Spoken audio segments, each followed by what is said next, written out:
Nixtieq nirringrazzja lill-Kamra Sportiva li stednitni biex nibda nagħti l-kummenti tiegħi mar wara l-lob tal-Liverpool. Sfortunatament mhux ħankun qed nibda b'debut daqshekk tajjeb bħala għax bdejna qed nibda d-debut tiegħi bid-draw kontra l-Brighton. Logħba li verament il-Liverpool rridu jerbħu. Għala biex jitilgħu l-klassifika. Ma kenniex xi bidu tajjeb ħafna, il-bidu tagħna kien slow ħafna u għadna qbadniex ir-ritmu li kellna fl-istaġuni li għaddew. Labna mal-Brighton u ġibna punt. Ma ħriġniex bidejna vojta li kieku ma kienx Alisson Becker illum stajna noħorġu faċilment b'telfa.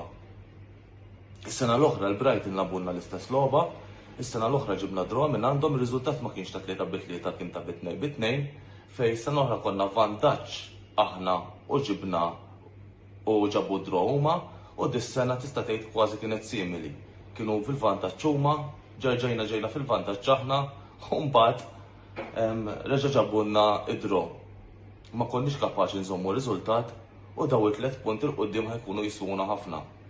Li kieku baħda tgħidu li prestazzjoni kienet tajba, le prestazzjoni overall it-tim qed juri nuqqas tiegħu, maċ għandu dak il-pressing li kellu fl-istaġun l-għadda u dal-pressing ma tistax il-futbol li konna nilabu ma tistax ikun bil-pressing li kellna staġun l-għadda l-raġuni li l-plejers issa tikbru.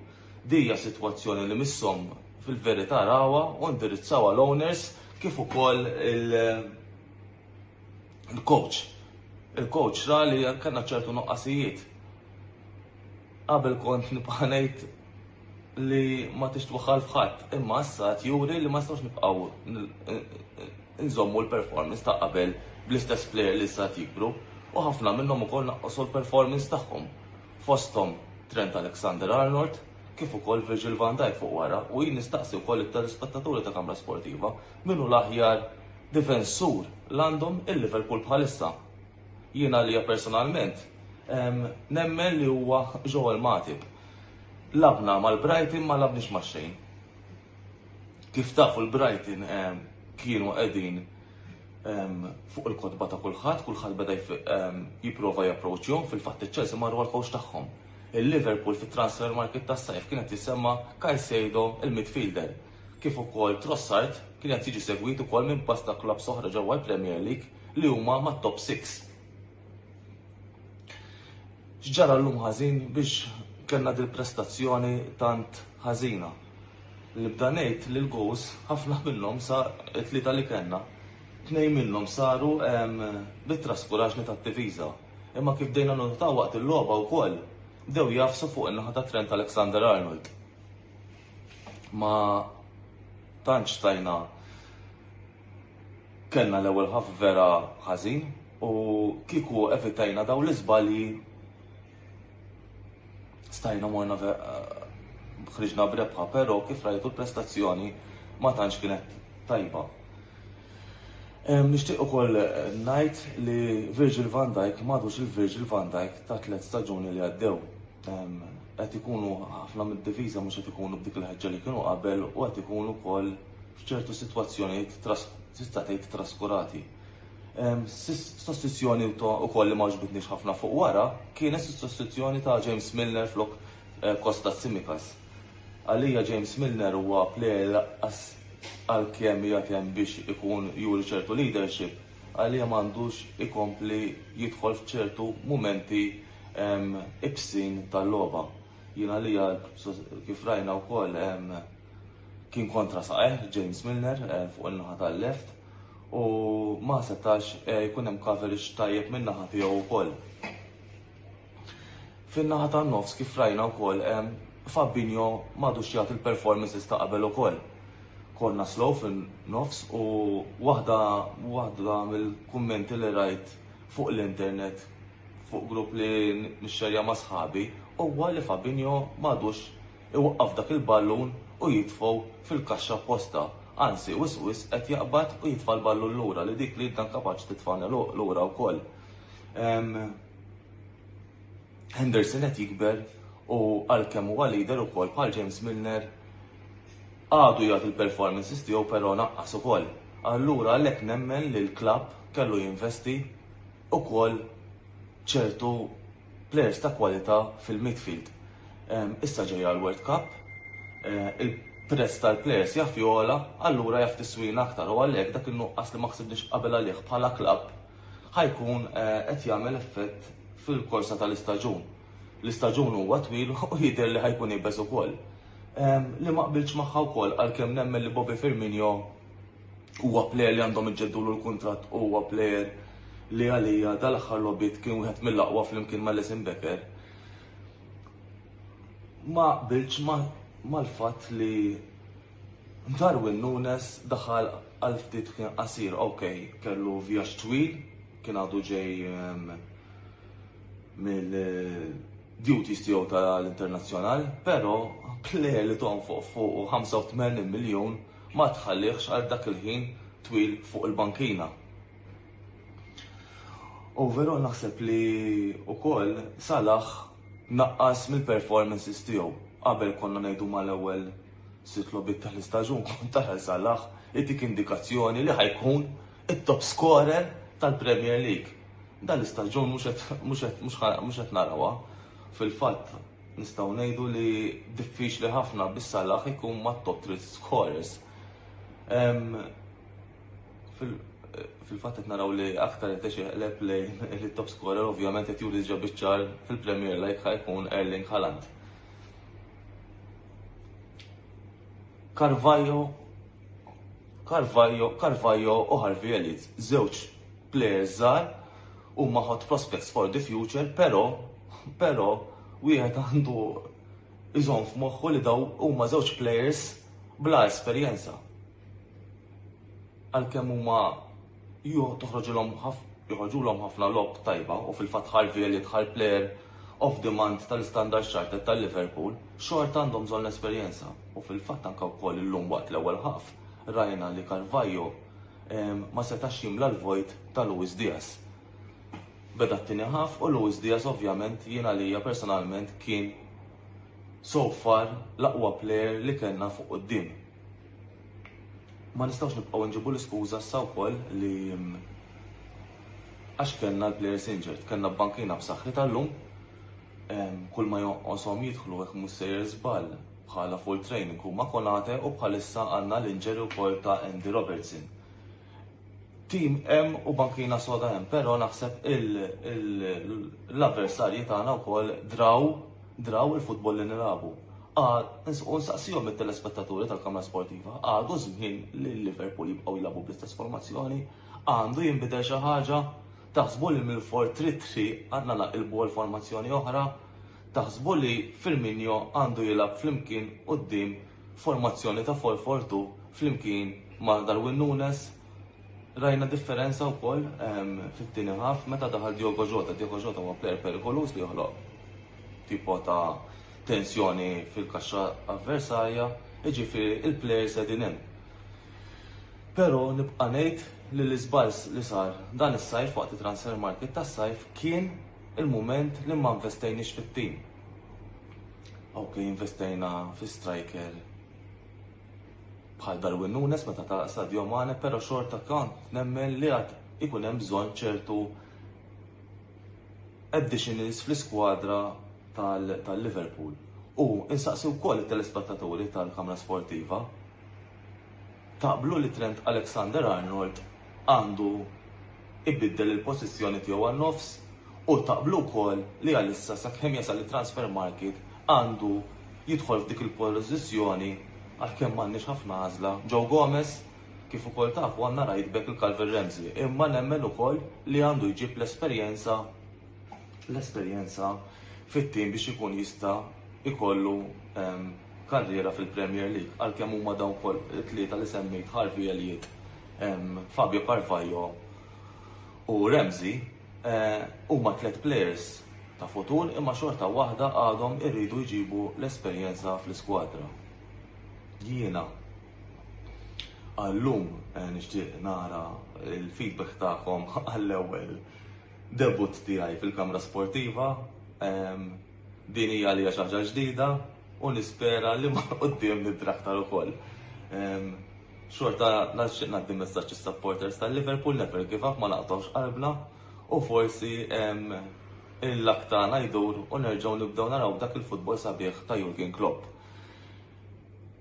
Wara il-waqfa qasira li ħajkonna flimkien magħna lil Clayton iċ-ċomba żammit għal kummenti tiegħu fuq il-logħba Empoli versus Milan mis-serja A Taljana.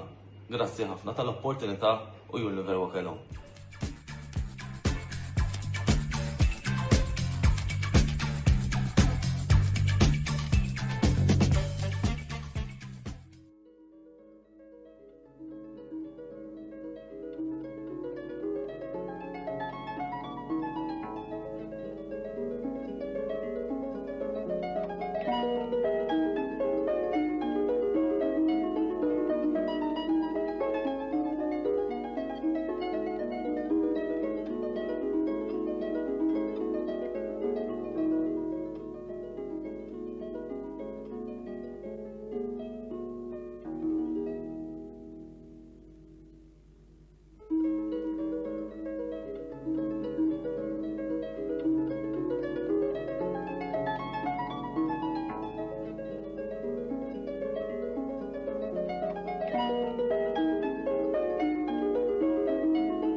Kif intom bibdija Milanisti, nagħtikom merħba u darba l-lodwa tajba fin insolitu għal dan il-post-match reaction, dan għaliex il-bieraħ ma kellix iċ-ċans u l-opportunità nagħmel il-video, allura qed nagħmlu il-ħadd fil-ħodu.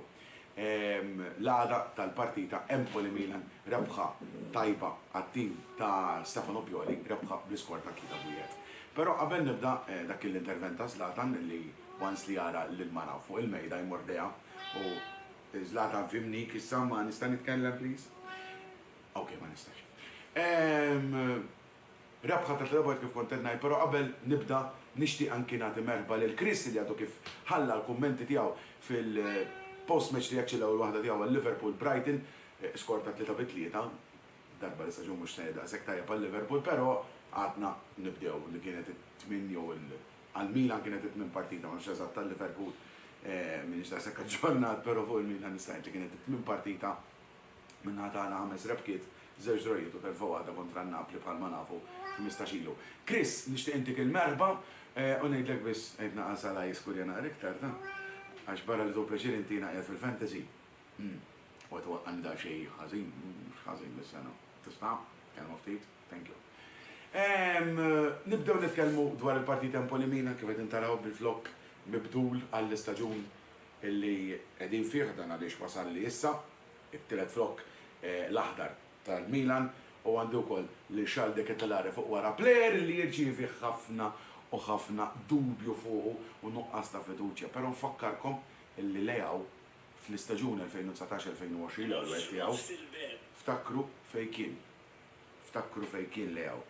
Jekk smajtu ħoss il-mara kienet tilab bil-mobile ma ndonax, multant tinsa li għedni rekordja. Tatu xkati, ġifini ma ġarif.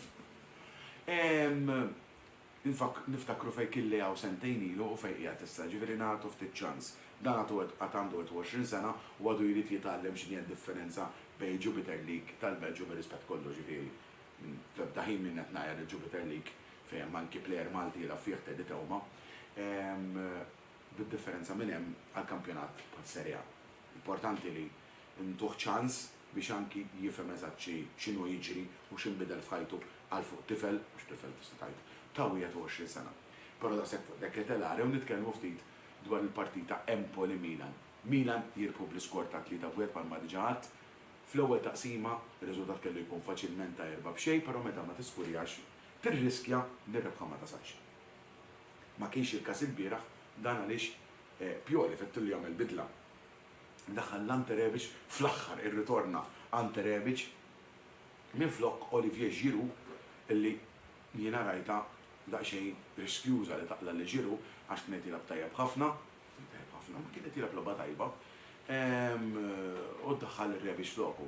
Però Pioli kellu raġun, intuizzjoni ta' tonali minn throwing, infakkar li minn throwing l-offside ma jeżistix, dirett minn throwing sewwa, ħadd ma jmissu bis-siq jew bir-ras pożizzjoni oħra li f'blit. Mela kien twaddaq bil-ballun minn hawn minn throwing, kull play li hemm offside awtomatikament daħal onside. Il-ballun ma ntleqgħu li kien onside, sewwa biex tifhmuni, labu lil Rebic u Rebic skorja il-gol tal-Webxi għal Milan. Partita li deret illi l-Milan ħajalqu b'dak ir-riżultat, però fl-90 minuta Ben-Nasser għamel l-uniku żball tal-partita tajba ħafna li kellu biex qudiem il-kaxxa kbira għamel fawl illi minnu ġi free kick. Free kick li taħ Bajrami, il-free kick ma kienx wieħed bellezza biex ngħidu hekk, ballun illi kien fuq in-naħa tal-goalkeeper però ta' Taruzano mhux Mejnjan. Sfortunatament ballun li seta' faċilment jiġi evitat anki l-free kick, però mill-free kick ukoll ta' Taruzano seta' jilqgħu kien pożizzjonat ħażin u l-ballun spiċċa warajh għal wieħed. Il-partita sibna ħati spiċċa hemmhekk għax fit 90 minuta taqla l-gol ta' Trota jdaqshekk, logħba ħati spiċċa fidru, però ma kienx il-każ. Kickoff ballun lil-Leaw fuq il-linja ta' nofs il-gran fin-naħa tax-Xelluk, xabolata kif kien jgħid Sandro Piccinini fuq in-naħa l-oħra tal-kaxxa l-kbira fin-naħa tal-lemin fejn raqda Krunic ora bir-ras, ballun tajjeb ħafna lil Fode Ballo Touré li tista' jbiddel il-post ma' Leaw, Ballo Touré tela left winger u Leaw ma' left back, naħseb li kienet diġà provata din il-ħaġa, Krunic bir-ras lil Ballo Touré u Ballo Touré jiskorja l-gol ta' 2-1. L-assist man ikun Rade Krunic u għed mill-plejers illi kultant hemm ċertu nies li jgħidu mhuwiex plejer ta' Milan u gol ta' Ballo Touré li kulħadd jgħid li mhux plejer ta' Milan, inkluż jien li ġirietta ta'. Għalkemm jien dejjem hemment li plejer irid jingħata l-opportunità. Mhu ħajkun qatt bħal Teo Hernandez, però irid jingħata ċans. Il-bira kellu ċans, kellu partita tajba ħafna u spiċċa immerita b'gol. L-ewwel wieħed ovvjament kemmilu mal-Milan u ma nafx l-aħħar gol tiegħu meta kienax. Minix daqshekk aġġornat dwar il-karriera ta' Fode Ballo Touré. Partita li deret ħad tispiċċa 2-1, l-Empoli pruvaw jattakkaw ovvjament normali biex iġibu d-draw, però ġara kontra attakk tal-Milan, Rebic ballun sabiħ lil Leaw u Leaw meta inti qed tiftaħlu Leaw li kien l-MVP għalija personali tal-partita tal-bieraħ, meta inti qed tiftaħ lil Leaw biex jiġri alla volja 95 minuta, Leaw mhux se jfallilek. Ġie quddiem il-goalkeeper ċippjatura sabiħa u ballu fix-xibka għar-riżultat finali ta' Empoli 1 Milan 3. Rebħa importanti illi tqis li kellna 3 injuries oħra, Calabria u Saelemaekers l-ewwel taqsima, flokhom daħlu Krunic għax Messias kien barra wkoll, allura flokhom daħal Krunic illi mhux postu hemmhekk, però pas-soltu reġa' ta' il-100% tiegħu u flok Calabria daħal Kalulu li reġa' irritorna biex jilgħab right back. Però sfortunatament kellu jispiċċa l-logħba anke bħala difensur ċentrali għaliex weġġa' Simon Kjer ukoll. Tlieta. Nispera li Massimiliano Allegri kuntent illi għandna mhux 5 issa, ħafna iktar minn kemm ilu jgħidu li jixtieq plejers barra tal-Milan se mhux jixtieq li kien qal toljiet 5 ġokatori għal-Milan qed ta' bikliemu eżatt, neħħu 5 plejers lill-Milan. Mhux 5, neħħejna issa, neħħejna xi 8. Nittama li kuntent. Ara ma jimpurtax dan Sergi Modest ukoll bħala right back u Kalulu mar-ċentrali.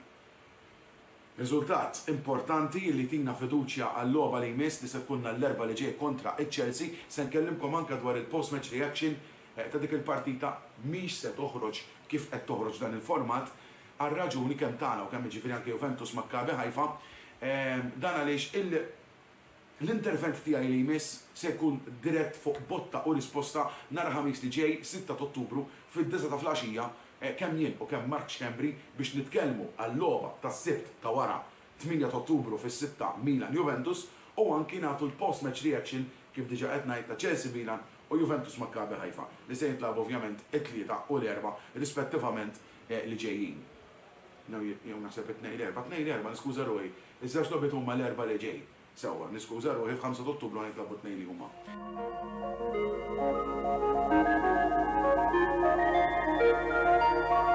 Thank you.